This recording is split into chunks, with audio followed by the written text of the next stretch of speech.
So, welcome everyone to the seminar. My name is Jamie Kerr. I'm a partner at Burness Paull in the immigration team, and I'm joined by my colleague Nikki Weir, who's on screen as well. In today's session, we thought we'd speak to you about immigration and the impact that the Brexit process is going to have on immigration and visa front. So in terms of some housekeeping, we're happy to take questions as we go. There's a chat box, you can put your questions in there. We'll hopefully get to as many of them as we can, and any we don't, we can pick up with you separately on. I think everyone's been muted for starting, so make sure that you remain muted just for background noise. Hopefully you all figured out where the toilets are, closest toilets to you are. That might not be hard these days. And that's essentially the housekeeping aspect. So on to Brexit. Nikki and I have been advising on Brexit since November 2014, just after the Scottish referendum. And that was the first time that we spoke about Brexit when we put out a blog to say that Brexit was a 50-50 possibility, and if it did happen, it would have quite drastic consequences for EU, EEA nationals living and working in the UK.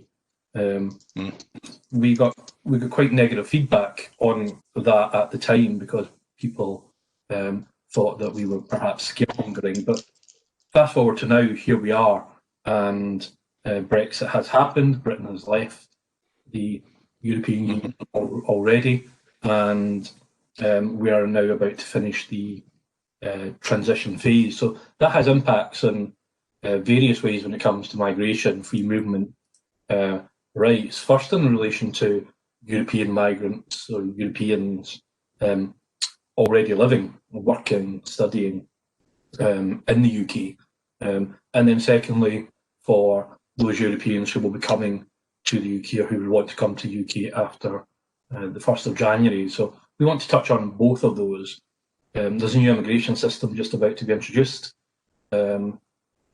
which will deal or attempt to deal with the situation for the Europeans already here. And I think the entire Brexit process has had some quite dramatic consequences for Europeans. My own wife's an EEA national from Finland, and we've had to go through a visa process for her. She's now a dual British and Finnish national, as are the kids. So these are the kind of issues that we want to talk to you about. And we thought instead of having a slideshow and taking you through slide after slide, that the easiest way to do it would be for Nikki and I just to chat through some of the issues. And as I say, we're happy to take questions as we go. So, Nikki, do you want to maybe say something about what employers could be doing to protect their existing European staff at the moment? That's Europeans who are already here in the UK working. Yes, thanks, Jamie. Good morning, everyone. So for the time being, European nationals that are already here, I'm sure all of you already are aware of this, do have an opportunity to regulate their stay in the UK and protect their right to live and work here. And that's done through the EU settlement scheme. It's a really straightforward online system. A lot of the queries we get around the system are people doubting whether they've done the right thing because it's so straightforward and so light on evidential requirements, which goes against, I think, everything that everyone expects from Home Office applications. So that's probably the first thing I would say, that it is a really straightforward application. ID can be verified on a smartphone, an Android phone, and the application is very simple, very straightforward to submit, and there's not a lot of evidence required. What the scheme will do is to allow the applicant to be granted either pre-settled or settled status in the UK.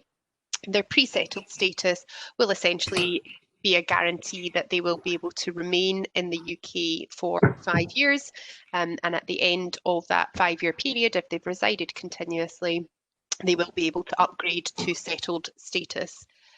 Those that have already been resident in the UK for 5 years will be able to apply now for settled status. So this applies to anyone who is resident in the UK by the end of this year. By 31st December 2020, they can apply under the scheme. For those that are entering after that, for those EU nationals entering after the 31st of December, they're going to fall under the new immigration system, which we're going to speak about later on this morning. So the scheme is there to be used, and generally we are encouraging employers to encourage their staff to use the scheme. There are people that don't like it. There are people that aren't happy about having to register after being able to benefit from free movement for so long. And whilst I understand that, it is a good scheme. It's there to be used and should be used, and you should be encouraging your staff to do that. So whether that is just putting out company-wide comms, bringing to staff attention the EU settlement scheme, most of them will be aware of it. Most of them will probably have registered under it off their own backs. But as an employer, you should be seen to be doing everything you can to encourage your staff. And a lot of employers are offering staff support with the application process. There's no fee for it, so there's no expense from an employer or an applicant point of view. There is really helpful template letters on the Home Office website. So if it's simply a case of going to the Home Office website, getting the template letter and sending that round your staff, just to make sure that people are aware of the scheme. Employers are in a bit of a difficult position at the moment because obviously you want to protect your workforce, but at the moment the scheme isn't mandatory, and it's not going to become mandatory until next year. So any EU nationals who are already in the UK have until June of next year to apply to the scheme. We are generally encouraging people to try and apply this year before the transition period ends, just as a sort of extra protective factor if there's any issues, if the Home Office are coming back with further questions, which they can sometimes do. The fact that we're still within the transition period means that there's no doubt at that stage as to whether that person has been resident in the UK before the end of the transition period. Things can become a little bit more blurry if you're dealing with an application after the transition period has ended. So for that reason, we're encouraging people to apply now, although they do have until June. So from an employer's point of view, basically just making sure your staff are aware of the scheme, and putting out communications to let them know that they should be applying, but stopping short of saying you have to apply, because at this stage they don't have to. And I think that's a point, Nicola, isn't it? That employers should be doing that quite sensitively. Yep. The scheme has kind of changed over time from the older EEA permanent residence type scheme, to the extent that now it applies to all EEA nationals, including the regions and the Swiss, though the Irish don't necessarily need to register under the scheme. But there are small pockets of EEA nationals who haven't registered and who don't want to register, and there could be more sensitive issues as to why they wouldn't want to register, such as maybe having a criminal conviction or the like. And I suppose the one other point that we've seen recently in the last month come up more and more is what right to work checks should employers be doing. And I think you've already mentioned, well, none at this stage, because the scheme is not mandatory. There's a duty not to discriminate against staff and single out the European contingent, as it were. And therefore, whilst employers are gently encouraging staff to register, they should not really be formalising the process or anything like that. Yeah, that's right. And you know, Jamie made the point there that whilst we refer to the EU settlement scheme, it is slightly wider than that in that it covers all EU nationals as well as EEA member states, so Norway, Liechtenstein, and Iceland. And it's also open to Swiss nationals. So when we're talking about EU nationals, we mean all EEA and Swiss nationals included. And as Jamie said, the scheme isn't. Irish nationals are covered by the CTA, so they don't need to the common travel area, so they're not having to apply under the EU settlement scheme. But just to make you aware that family members of Irish nationals may need to if they're not a European or British national. So that's something to bear in mind. Right to work checks. This is a bit of a grey area, I would say, for EU nationals. So the Home Office position is quite clear. So the transition period will end at the end of December, and from January, any EU nationals that are entering the UK will require a visa that permits them to work. And often that will be under the sponsorship system, which Jamie's going to speak about in a moment. We will then have this rather odd situation where there's a sort of grace period from January to June of next year, where you could, in theory, have people that are entering the UK who may be recruited by you, but who don't necessarily have a right to work. Now, from an employer's point of view, the Home Office position is that all you need in terms of proof of right to work for an EU national until June of next year is proof of their right, so their passport or their national ID card. So that's fine for your existing employees. So your existing employees, you will know, have been residing in the UK before the end of the transition period. So there's no doubt that they will be eligible to apply for the EU settlement scheme, and they, in theory, have until June to do that. So there's no difficulty there. Where I think the difficulty is going to arise is where you are hiring staff in that brief period from January to June. So the Home Office position at that stage is that, again, all you're going to need is proof of their EU nationality, so that their passport, to satisfy right to work checks. Now, the difficulty with that is you cannot be, you may know that the person has been living in the UK previously, and that's fine, but there may be circumstances where you don't know the background of that person. So they may be saying to you, yes, I've lived in the UK for 3 years, but you don't necessarily know that.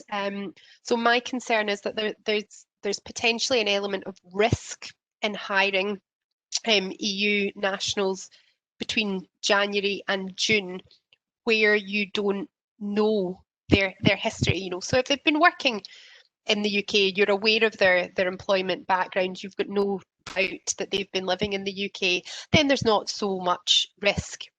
If you don't know much about the person other than they're saying to you, yes, I've lived in the UK, they could potentially fall into this category of person who has actually arrived post transition period and who should have a visa, so technically may not have a right to work. So I am hopeful, as I think most immigration practitioners are, that we're going to get updated guidance from the Home Office on what to do about this sort of lacuna between January and June. But the position at the moment is clear that if you are hiring EU nationals, that their passport is sufficient. So I think it remains to be seen how the Home Office are going to deal with that, because, as I say, it does potentially expose employers to hiring somebody who may actually not have a valid right to work if they've just recently entered the UK.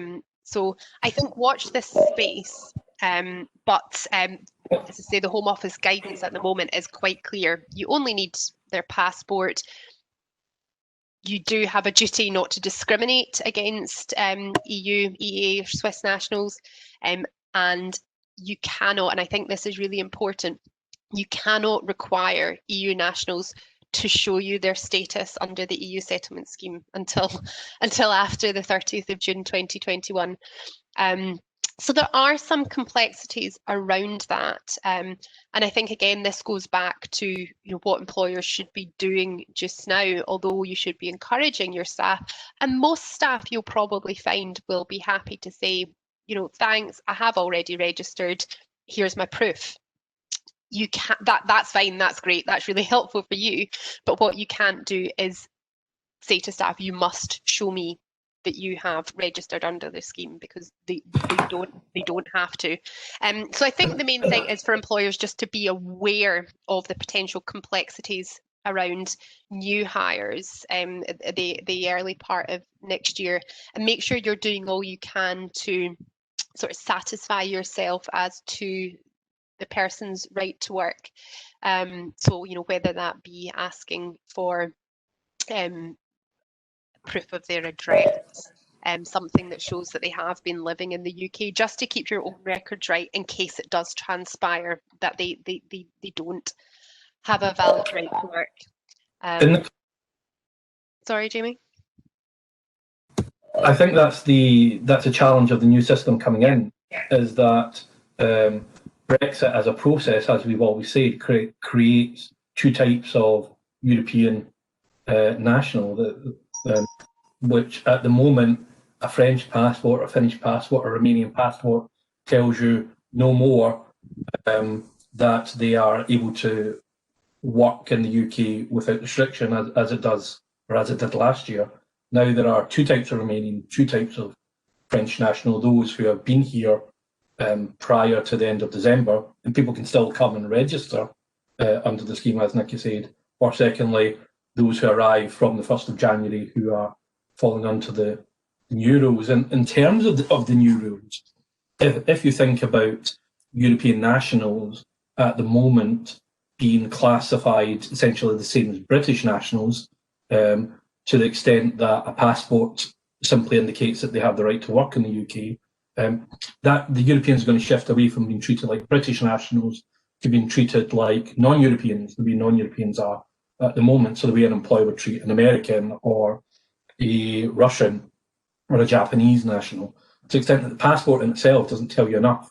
There has to be a further document behind that. And as Nicky said, we've got this short period of time until June where you're not able to ask to see that additional document. But if you know someone has arrived in the UK as of the 1st of January, and it's someone who has not already registered under the EU settlement scheme, then you're going to have to sponsor them. And the existing Tier 2 sponsorship system is going to change into a broader system to cover non-Europeans and European nationals. And if you already have a license, a sponsor license, a Tier 2 sponsor license to sponsor EU, non-EU nationals at the moment, then that license will just morph into one of the new licenses to cover the Europeans as well. If you don't already have a license, then it's probably quite important that you apply for one just now. We would generally say the process is relatively straightforward. It's straightforward if you've got advice and support. It's an online application. There's various items of supporting documents you need to send in.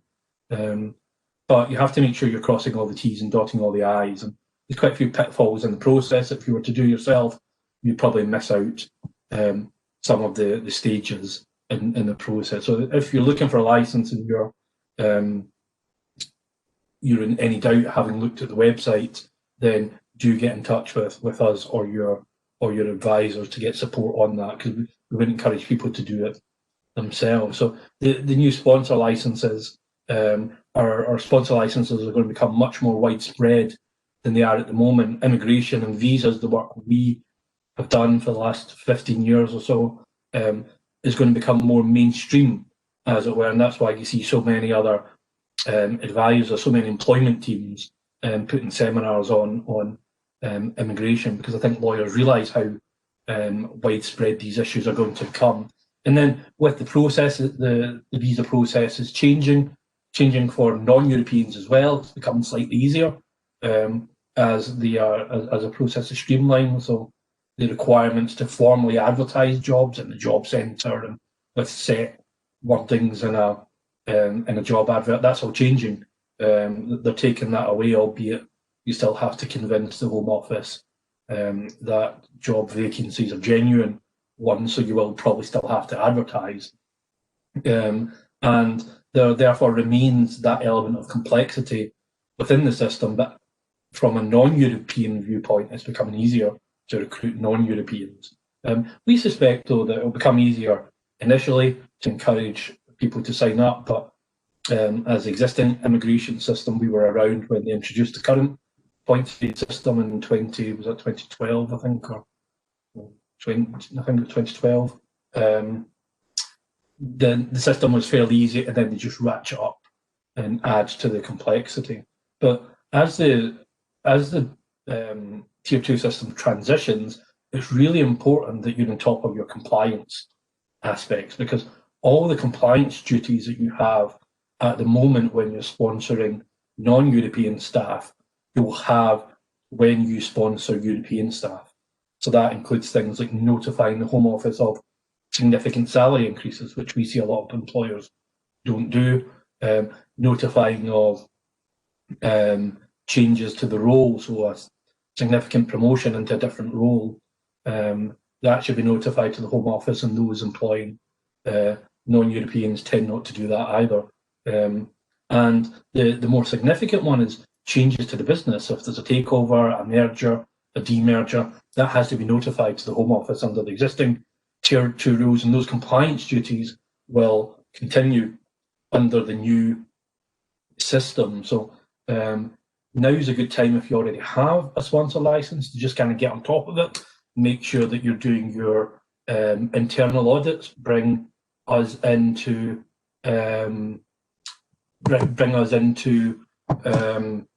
do audits for you. But you really have to be on top of the system, because compliance is going to be a key role of the new system. And for those of you new to the system of sponsorship when it comes to Europeans, the good news is that it's not going to be as tough as it is at the moment in sponsoring non-Europeans, but there are various changes which will make the recruitment process more prolonged. It'll take longer to recruit Europeans because free movement has ended. And secondly, it means that you have to think more strategically about your recruitment needs and your talent and skill needs moving forward.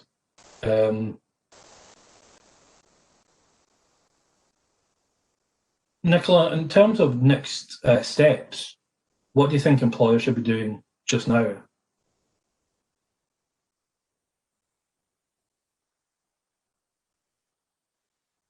Sorry, I was muted there, apologies. I think, as Jamie said, what is very important is for employers to be thinking forward and thinking whether or not they are likely to require a sponsor license if they don't already have one.